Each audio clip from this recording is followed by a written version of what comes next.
So would you completely or rightfully say that this statement doesn't hold any water? To start with, I think the army is answerable to us, the people, when I say us now, because they are our army, all right? So I wouldn't want to fault you if you say, look, they should answer, they should say this, they should say that. But it is important we also bear in mind that, and I've always said this, there is a serious manpower problem with the army.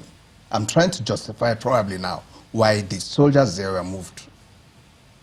There is a serious manpower deficit in the army, and just like we have in the police too, and so on.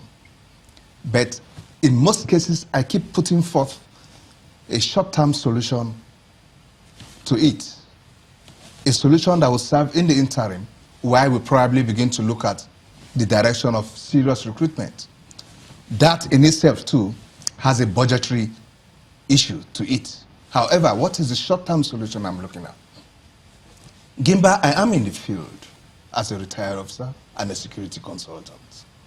I am very much aware that there are lots of pensioners or veterans, so to speak, who are still very able-bodied. I'm talking about the other ranks now, not we officers that have putting on so much weight. I'm talking about the other ranks. Individuals whose take-home pension cannot really address or pick up their bills on a monthly basis, and who are busy looking for anything they can do around that is legitimate anyway, that can help augment whatever their monthly take-home is. And in most cases, they approach people like us to see if they could find a leeway in our companies and so on. The point I'm trying to make here is this. Can the army in the interim look into its reserve lists? And let's see how we can get some of these guys. Now, the role some of them might be playing could be an RAP role, you know, what's it called now? Rear area protection, that's RAP. Now, like those troops or the soldiers who have been moved away from that school, these are the sort of veterans who would have moved in there.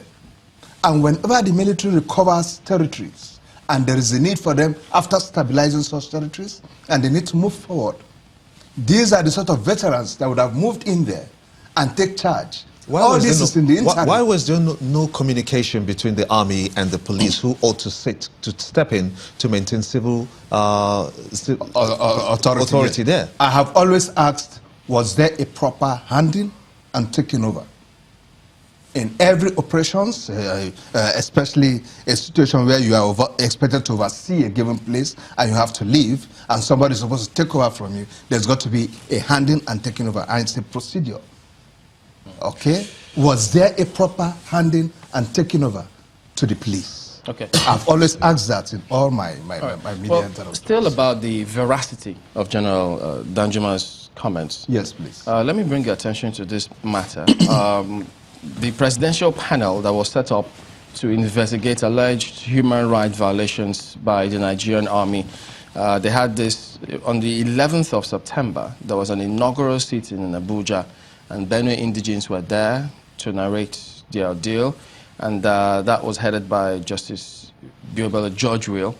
And then, while that was going on, we had some of those indigenes, I'm trying to look for the name here, some of them were represented by Mr. Mike Ushaha, who was their lawyer.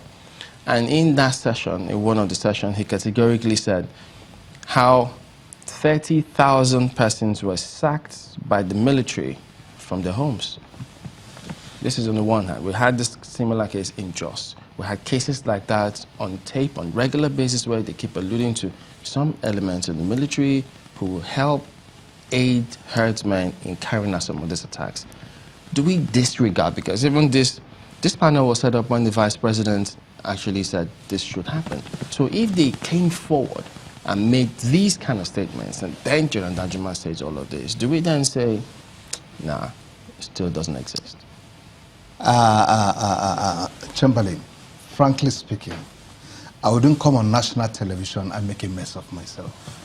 Because frankly, even as we talk, there are people who are even better informed on whatever we think we're discussing than we are. So I wouldn't talk like a Nigerian politician who talks down on us as though they are the only ones that are going to school.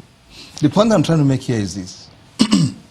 there is a level of accountability in terms of manpower accountability in the military, such that if what you are saying actually took place, to immediately investigate it is no big deal. Because in every given location where we have a military unit of formation, there is a commander. There is a nominal rule. The military is not just some ragtag organization. If men are to be moved somewhere, even as a colonel, I couldn't have the authority to just take a 911 vehicle, fill it up with troops, and start moving. Where are you going to, my friend? Somebody definitely would ask some questions. Even though there are so and many... of course, the military intelligence is also watching. Because where is Colonel Labo going to with a troop of men? Then when tomorrow stories like this come up, these are the information that will immediately flow. So the point I'm trying to make is that how reliable is this source? Have we been able to do any investigation, a follow-up on this? Or we just take it and then we believe? The way when we were in secondary school, once you read the newspapers as if you are reading a Bible. Anything in it, you believe it. You know, even within the army themselves, we had this group of Army 38 who were sacked, who out of the force. Yes, right. And some of them consistently, they've maintained, they've published articles. In fact, some of them have gone to court now saying, look, I was not involved in anything. We've tried to ask the army what's going on, then some of them said, look, they don't even have to appear before a court martial. The army can take that decision. So if there are questionable decisions about some of those cases, people see many of these things and they just keep wondering, doesn't this raise question mark or somewhat give credence to a comment or two about this? 80 to 90% of some of these things we hear should be discountenanced, provided they have not been investigated. 80 to 90%. I keep saying that, yes. The balance of 10% I may see on grounds of human error and things like that. Because I will not want to say that we have a perfect army. I mean, angels are running the army. They are human beings like you and I. So we must create room for human errors. All right, let's go to Abuja and see the other perspective on the matter.